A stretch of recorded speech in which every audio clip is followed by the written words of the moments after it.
নমস্কার শ্রোতা বন্ধুরা, আমি পাখি আর আপনারা শুনছেন আমাদের ইউটিউব চ্যানেল গল্পের নীড়। আমি আপনাদের জন্য নিয়ে এসেছি বাংলা সাহিত্যের অনবদ্য কিছু গল্পের সমাহার। আজকে আপনারা শুনতে চলেছেন বিখ্যাত লেখক সুনীল গঙ্গোপাধ্যায়ের লেখা রাক্ষসে পাথর গল্পের দ্বিতীয় তথা অন্তিম পর্ব। প্রথম পর্বে আমরা শুনেছি বিমান ও সুনীল দুই বন্ধু মিলে আগুনমারির চর দেখতে যায়। চরটির সম্পর্কে স্থানীয় লোকেদের মুখে নানান রকমের গুজব শোনা যায়। মাঝির বারণ সত্ত্বেও দুই বন্ধু মিলে আগুনমারির চরে পা রাখে। তারপর কি হয়, আসুন দেখে নিই গল্পের পরবর্তী অংশে। দ্বীপটাতে ছাড়া ছাড়া গাছপালা রয়েছে, তারপর ধুধু করছে বালি। সেই বালিতে কোথাও কোথাও ঘাস হয়েছে। একটা খড়ের চালাঘরও রয়েছে একপাশে। সেই ঘরে কিন্তু মানুষের কোনো চিহ্ন নেই। কাদামাখা পায়ে উপরে উঠে আমরা বালিতে পা ঘষে নিলুম। বিমান বলল, একটা কিছু ফ্ল্যাগ সঙ্গে নিয়ে এলে হতো, তাহলে সেই ফ্ল্যাগটা পুঁতে আমরা এই দ্বীপটাকে দখল করে নিতুম। আমি বললুম, তা কি করে হবে? আগেই তো এখানে মানুষ এসেছে, দেখছিস না ঘর রয়েছে। আমরা ঘরটার কাছে গিয়ে দেখলুম তার মধ্যে পাতা আছে একটি খাটিয়া, আর চতুর্দিকে ছড়িয়ে আছে শুকনো গোবর।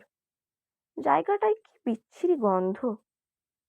বিমান বলল, এখানে লোকেরা গরু চড়াতে আসতো, কিন্তু গরুগুলোকে নিয়ে আসতো কি করে?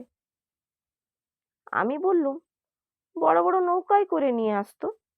আমি নৌকোয় গরু মোষ পার করতে দেখেছি। তারা এখন আর আসে না কেন? বর্ষাকাল এসে গেছে, সেই জন্য এখন আসে না। এ তো সোজা কথা। দ্বীপটা কিরকম চুপচাপ লক্ষ্য করেছিস? কোনো শব্দ নেই, মানুষজন নেই, শব্দ হবে কি করে? তবু আমি কিন্তু একটা শব্দ শুনতে পাচ্ছি, কান পেতে শোন। দুজনেই চুপ করে দাঁড়ালো। সত্যি, খানিকটা দূরে গাছপালার আড়াল থেকে মাঝে মাঝে একটা ফোঁস-ফোঁস শব্দ পাওয়া যাচ্ছে। কেউ যেন নিঃশ্বাস ফেলছে খুব জোরে। কোনো মানুষ অবশ্য অত জোরে নিঃশ্বাস ফেলতে পারে না। বিমানের মুখটা শুকিয়ে গেল। চোখ বড় বড় করে বলল, ওটা কিসের শব্দ বলতো সুনীল? সাপ নাকি? আমি বললুম, সাপ অত জোরে জোরে ফোঁস করে? সমুদ্র থেকে যদি এখানে চলে আসে, ওই জন্যই বোধহয় মাঝিরা এখানে আসতে ভয় পায়। একটা অজগর সাপ থাকলে সেটাকে মেরে ফেলতে পারতো না? চল, এগিয়ে গিয়ে দেখি। সঙ্গে লাঠি পাটি কিছু একটা আনলে হতো। ভয় পাচ্ছিস কেন? বড় সাপ তো আর তাড়া করে এসে কামড়াতে পারে না। ডান দিকে খানিকটা দূরে দু তিনটে বড় বড় গাছের পাশে কিছুটা জায়গা ঝোপ ঝাড়ের মতন। শব্দটা আসছে সেদিক থেকেই। আমরা গুটি গুটি পায়ে এগুলুম সেদিকে। শব্দটা মাঝে মাঝে থেমে যাচ্ছে। কাছাকাছি গিয়ে আমি ভয় পেয়ে বিমানের হাত চেপে ধরলুম। ঝোপের মধ্যে কি যেন বিশাল একটা জন্তু রয়েছে। বিমান বলল, ওটা তো একটা মোষ, কাত হয়ে শুয়ে আছে। এবারে আরেকটু এগিয়ে আমরা মোষটার মাথাটা দেখতে পেলাম। দেখলেই বোঝা যায় মোষটা মরে যাচ্ছে। মোষটির দু চোখ দিয়ে গড়িয়ে পড়ছে জল। ওরকম করুণ চোখ আমি কখনো দেখিনি। মোষটা মাঝে মাঝে নিঃশ্বাস ফেলছে, তখন তার পেটটা ফুলে উঠছে। এটুকুতেই বোঝা যায় যে ও বেঁচে আছে। আমি বললুম, এত বড় একটা মোষ, কি হয়েছে ওর? সাপে কামড়েছে? বিমান বলল, অসুস্থও তো হতে পারে, মোষেরাও তো অসুস্থ হয়। কিন্তু কোনো লোকজন নেই, একলা একলা একটা মোষ এখানে পড়ে আছে। মোষের মালিক বুঝতে পেরেছে ও আর বাঁচবে না, সেই জন্য ওকে ফেলে রেখে চলে গেছে। আমরা আর ঝোপটার মধ্যে না ঢুকে এদিক ওদিক ঘুরতে লাগলো। বিমান বলল, একটা জিনিস লক্ষ্য করেছিস? এখানের গাছের পাতাগুলো কেমন শুকনো শুকনো। বর্ষাকালে তো গাছের পাতা শুকিয়ে যায় না। আমি বললুম, গাছগুলোর ছাল খসে পড়েছে অনেক জায়গায়। এখানে তো জল নোনা, তাই বোধহয় গাছের স্বাস্থ্যও ভালো থাকে না। বিমান বলল, বাজে কথা বকিস না। সুন্দরবনে অত গাছ রয়েছে না? সেখানকার জল তো আরো বেশি নোনা। এখানকার গাছগুলোর বোধহয় কিছু একটা রোগ হয়েছে। এই, ওটা কি রে? ওটা তো একটা পাথর। আশ্চর্য তো, খুবই আশ্চর্য ব্যাপার। কিসের আশ্চর্য? তুই বুঝলি না? গঙ্গা নদীর দ্বীপে পাথর আসবে কি করে? কেন? এখানে কি কোথাও পাথর আছে? এদিকে কি কোথাও পাহাড় আছে? এত বড় একটা পাথর কে নিয়ে আসবে? পাথরটা এমনিতে খুবই সাধারণ, একটা মাঝারি ধরনের আলমারির সাইজের। যে কোনো পাহাড়ি জায়গায় গেলে এরকম পাথরের চাই পড়ে থাকতে দেখা যায়, কিন্তু নদীর উপরে একটা নতুন দ্বীপে ওরকম পাথর তো দেখতে পাওয়া স্বাভাবিক নয়। আমরা পাথরটার কাছে গেলুম। সেটার গায়ে শ্যাওলা জমে গেছে। আমি পাথরটার গায়ে হাত দিয়ে বললুম, সমুদ্রের তলায় অনেক জায়গায় ডুবো পাহাড় থাকে, হয়তো গঙ্গার এখানটাতেও ডুবো পাহাড় আছে। দ্বীপটা তৈরি হওয়ার সময় পাথরটা উঠে এসেছে। বিমান হাঁটু গেড়ে বসে পড়ল। তোর কি বুদ্ধি! পাথর কি হালকা জিনিস যে জলের উপরে ভেসে উঠবে? তাছাড়া দেখ, এর তলায় কিছু ঘাস চাপা পড়ে আছে। এই দ্বীপটা হবার পরে কেউ পাথরটা এখানে এনেছে, কিন্তু শুধু শুধু এত বড় একটা পাথর এখানে বয়ে কে আনবে? আমি পাথরটার গায়ে হাত বুলোতে বুলোতে বললুম, উল্কা নয় তো? অনেক উল্কার টুকরো পৃথিবীতে এসে পড়ে। বলতে বলতে আমি মাথা ঘুরে মাটিতে পড়ে গেলুম। বিমান দারুণ ভয় পেয়ে চেঁচিয়ে উঠল, কি হলো সুনীল? কি হলো তোর? আমি সঙ্গে সঙ্গে উঠে বসলুম। আমিও অবাক হয়ে গেছি খুব। কি হলো কিছুই তো বুঝতে পারছি না। এরকম তো আমার কখনো হয় না। বিমান আমায় ঝাঁকুনি দিয়ে বলতে লাগলো, কি হলো রে, কি হলো? আমি বললুম, জানি না, হঠাৎ কেমন মাথাটা ঘুরে গেল। চুপ করে বসে থাক, উঠিসনি। আমার কিচ্ছু হয়নি, তবুও বসে থাক। একটা জিনিস দেখ সুনীল, এই পাথরের নিচের দিকে ঘাসগুলো দেখ, কেমন যেন খয়েরি হয়ে গেছে। ঘাস চাপা পড়লে হলদে হয়ে যায়, কিন্তু খয়েরি? তুই কখনো খয়েরি ঘাস দেখেছিস? এ বোধহয় অন্য জাতের ঘাস। পাশের ওই গাছটা দেখ, ওই গাছটার গাটা লাল। আমি লাল রঙের গাছও কখনো দেখিনি। ইমান, ওই যে মোষটা মরে যাচ্ছে, ওর জন্য আমার খুব কষ্ট হচ্ছে। আমারও খুব কষ্ট হচ্ছে রে। এমনি এমনি একটা মোষ মরে যাচ্ছে। ইস, মোষটাকে ওর মালিক যে ফেলে গেল। বিমান, আমার ইচ্ছে করে এখানে শুয়ে পড়তে। মন্দ বলিসনি, এখানে খানিকক্ষণ শুয়ে শুয়ে কাটিয়ে দিলে বেশ হয়। যদি নৌকোটা চলে যায়?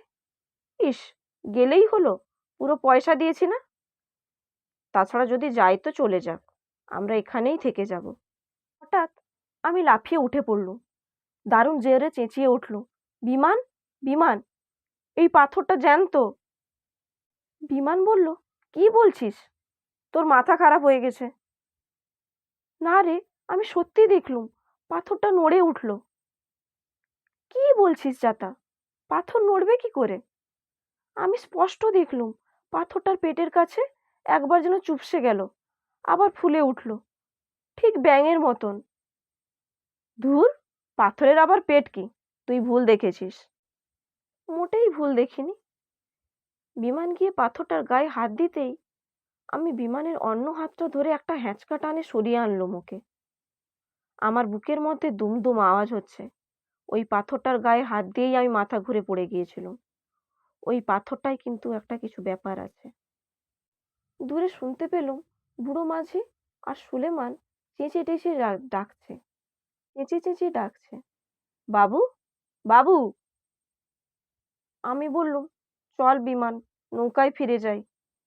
বিমান বলল, না, এক্ষুনি যাব না, এখানে শুয়ে থাকবো বললুম যে।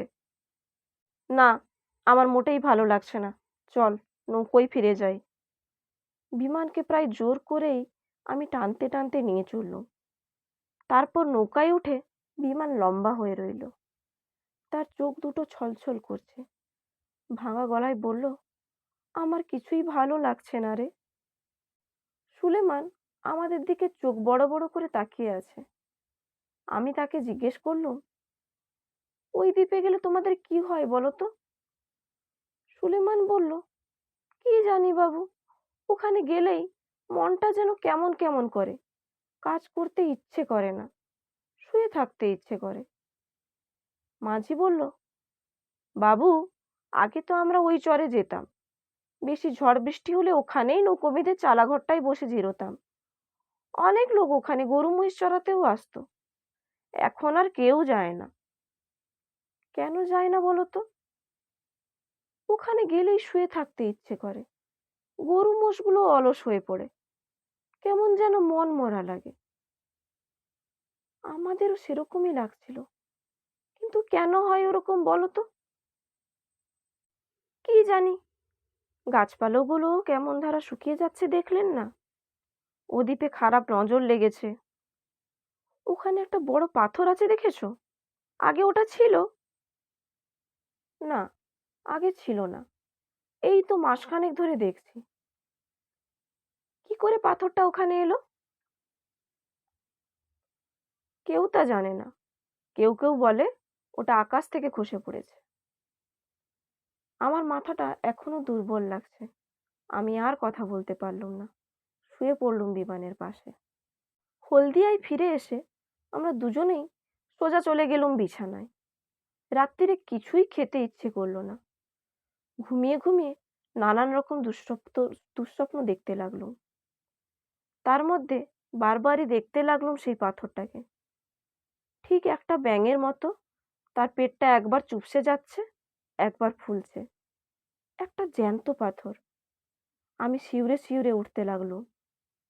সকালবেলা বিমানের দাদা স্বপনদা জিজ্ঞেস করলেন, তোদের কাল কি হয়েছিল রে? সন্ধ্যে থেকে খালি ঘুমুচ্ছিলি। স্বপনদাকে সব কথা বলতেই হলো। স্বপনদা সবটা শুনে হো হো করে হেসে উঠল। বলল, গাঁজাখুরি গল্প বলার আর জায়গা পাসনি? একটা জ্যান্ত পাথর, সেটার পাশে গিয়ে দাঁড়ালে মন খারাপ হয়ে যায়, শুয়ে পড়তে ইচ্ছে করে। ধুর, যত সব। বিমান বলল, দাদা, আমি পাথরটাকে নড়তে দেখিনি, সুনীল দেখেছে, কিন্তু আমার শুয়ে পড়তে ইচ্ছে করছিল। বেশ করেছিল, শুয়ে থাকলেই পারতিস। তাহলে আমাদেরও নিশ্চয়ই ওই মোষের মতন অবস্থা হতো। আমি বললুম, স্বপনদা, নৌকোর মাঝিরাও কেউ কেউ ওই দ্বীপটায় এখন আর যায় না। ওরা ভয় পায়। পুলিশে একটা খবর দেওয়া দরকার। স্বপনদা বললেন, পুলিশও তোদের কথা শুনে আমার মতোই হাসবে দেখবি। মিস্টার দাসকে ডাকবো? হলদিয়ার এসডিপিও মিস্টার দাস, স্বপনদার বন্ধু। স্বপনদা তাকে ডেকে পাঠালেন টেলিফোনে। বললেন, মিস্টার দাস, একবার আমাদের বাড়িতে চলে আসুন তো, ব্রেকফাস্ট খেয়ে যাবেন, আর একটা মজার গল্প শোনাবো। মিনিটের মধ্যেই মিস্টার দাস এসে গেলেন। তিনি বললেন, শুধু এক কাপ চা খাবো, বড্ড কাজ পড়ে আছে, এক্ষুনি যেতে হবে। কাল রাত্তিরে একটা লঞ্চ ডুবি হয়েছে গঙ্গায়। স্বপনদা বললেন, বসুন বসুন, কাল দুপুরে এই দুই শ্রীমান নৌকা ভাড়া করে গিয়েছিল আগুনমারির চরে। সেখানে নাকি ওদের এক সাংঘাতিক অভিজ্ঞতা হয়েছে। ওরা দুজনে। সন্ধ্যাকে থামিয়ে দিয়ে পুলিশ সাহেব আমাদের দিকে তাকিয়ে বললেন, তোমরা দুজনে কাল আগুনমারির চরে গিয়েছিলে? আশ্চর্য ব্যাপার, কাল রাত্রিরে ওই দ্বীপটার পাশেই তো লঞ্চটা ডুবেছে। ঝড় বৃষ্টি কিছু নেই, শুধু শুধু একটা লঞ্চ ডুবে যাওয়া, খুবই আশ্চর্যের ব্যাপার। স্বপনদা জিজ্ঞেস করলেন, কেউ মারা গেছে? পুলিশ সাহেব বললেন, না, মরেনি কেউ, সবাইকে উদ্ধার করা গেছে। আমাদের পুলিশের লঞ্চ খুব তাড়াতাড়ি পৌঁছে গিয়েছিল, কিন্তু লঞ্চটা যে কি করে ডুবলো তা তা ওরা কেউই ঠিকঠাক বলতে পারছে না। সবাই বলছে, কি যে হলো কিছুই জানি না। হঠাৎ একটা ধাক্কাতে লঞ্চটা কেঁপে উঠলো, তারপরেই হুড়মুড়িয়ে জল ঢুকতে লাগলো। স্বপনদা বললেন, লঞ্চটা একদম ডুবে গেছে বলতে চান? অফিসার সাহেব বললেন, হ্যাঁ, সেটা তোলার ব্যবস্থা করতে হবে। ওই লঞ্চের একজন খালাসি শুধু একটা অদ্ভুত গল্প বলছে। আগুনমারির চর থেকে একটা মস্ত বড় পাথর নাকি উড়ে এসে প্রচন্ড জোরে লঞ্চটাকে ফুটো করে দেয়। এরকম গাঁজাখুরি কথা কেউ শুনেছেন? গঙ্গার উপরে দ্বীপ, সেখানে পাথর আসবে কি করে? যদি বা পাথর থাকে, সেটা না ছুঁড়লে এমনি এমনি উড়তে উড়তে আসবেই বা কি করে? সন্ধ্যা বললেন, এরাও দ্বীপে একটা বড় পাথর দেখেছে বলছে। পুলিশ সাহেব বললেন, ভোরবেলা আমি আমার লঞ্চে সেই দ্বীপটা ঘুরে দেখে এসেছি। সেখানে পাথর টাথর কিছুই নেই, মানুষজনের কোনো চিহ্নও নেই, শুধু একটা মরা মোষ রয়েছে দেখলুম। আমি আর বিমান চোখাচোখি করলুম। আগুনমারির চরের পাথরটাই যে লঞ্চটাকে ডুবিয়েছে, তাতে আমাদের আর কোনো সন্দেহ নেই। শেষ হলো আমাদের আজকের গল্প, সুনীল গঙ্গোপাধ্যায়ের লেখা রাক্ষসী পাথরের দ্বিতীয় তথা অন্তিম পর্ব। আমার গল্প পাঠ যদি আপনাদের ভালো লেগে থাকে, তাহলে প্লিজ প্লিজ প্লিজ আমার চ্যানেলটিকে লাইক, শেয়ার এবং সাবস্ক্রাইব করে দেবেন, আর পাশে থাকা বেল আইকনটিকে প্রেস করে দেবেন। নমস্কার। আবার দেখা হচ্ছে আগামী সপ্তাহে।